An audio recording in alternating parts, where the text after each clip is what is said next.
आज का पहला पाठ एफेसियों के नाम संत पौलुस का पत्र, अध्याय 3, पद संख्या 2 से 12। अब यह रहस्य प्रकट हुआ है और गैर यहूदी एक ही प्रतिज्ञा के सहभागी हैं। आप लोगों ने अवश्य सुना होगा कि परम दयालु ईश्वर ने आपकी भलाई के लिए मुझे यह कार्य सौंपा है। उसने मुझ पर वह रहस्य प्रकट किया है और मैं उसका संक्षिप्त विवरण ऊपर दे चुका हूँ। उसे पढ़कर आप लोग जान सकते हैं कि मैं मसीह का रहस्य समझता हूँ। वह रहस्य पिछली पीढ़ियों को नहीं बताया गया था और तब आत्मा के द्वारा उसके पवित्र प्रेरितों और नबियों पर प्रकट किया गया है। वह रहस्य यह है कि सुसमाचार के द्वारा यहूदियों के साथ गैर यहूदी एक ही विरासत के अधिकारी हैं, एक शरीर के अंग हैं और यीशु मसीह विषयक प्रतिज्ञा के सहभागी हैं। ईश्वर ने अपने सामर्थ्य के अधिकार से मुझे यह कृपा प्रदान की कि मैं उस सुसमाचार का सेवक बनूं।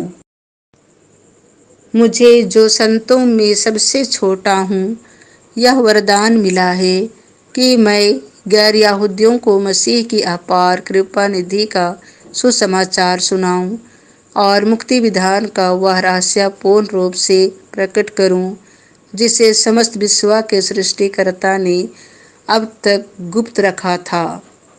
इस तरह कलीसिया के माध्यम से स्वर्ग के दूतगण ईश्वर की बहुविधि प्रज्ञा का ज्ञान प्राप्त करेंगे। ईश्वर ने अनंत काल से जो उद्देश्य अपने मन में रखा था, उसने उसे हमारे प्रभु यीशु मसीह द्वारा पूरा किया है। हम मसीह में विश्वास करते हैं और इसीलिए हम पूरे भरोसे के साथ निर्भय होकर ईश्वर के पास जाते हैं। संत लूकास के अनुसार पवित्र सुसमाचार, अध्याय 12, पद संख्या 39 से 48। जिसे बहुत दिया गया है उसे बहुत मांगा जाएगा। यीशु ने अपने शिष्यों से कहा, यह अच्छी तरह समझ लो, यदि घर के स्वामी को मालूम होता कि चोर किस घड़ी आएगा, तो वह अपने घर में सेंध लगने नहीं देता। तुम भी तैयार रहो, क्योंकि जिस घड़ी तुम उसके आने की नहीं सोचते, उसी घड़ी मानव पुत्र आएगा। पेतरुस ने उनसे कहा, प्रभु, क्या आप यह दृष्टांत हमारे लिए ही कहते हैं या सबों के लिए? प्रभु ने कहा, कौन ऐसा बेईमानदार और बुद्धिमान कारिंदा है जिसे उसका स्वामी अपने नौकर चाकरों पर नियुक्त करेगा ताकि वह समय पर उन्हें रसद बांटा करे? धन्य है वह सेवक जिसका स्वामी आने पर उसे ऐसा ही करता हुआ पाएगा। मैं तुमसे कह देता हूँ, वह उसे अपनी सारी संपत्ति पर नियुक्त करेगा।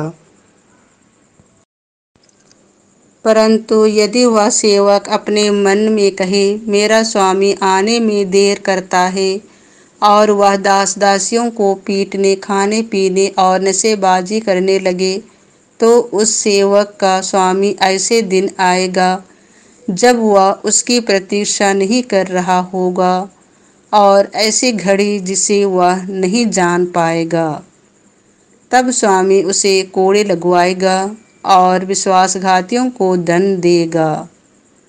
अपने स्वामी की इच्छा जानकर भी जिस सेवक ने कुछ तैयार नहीं किया है और न उसकी इच्छा के अनुसार काम किया है, वह बहुत मार खाएगा।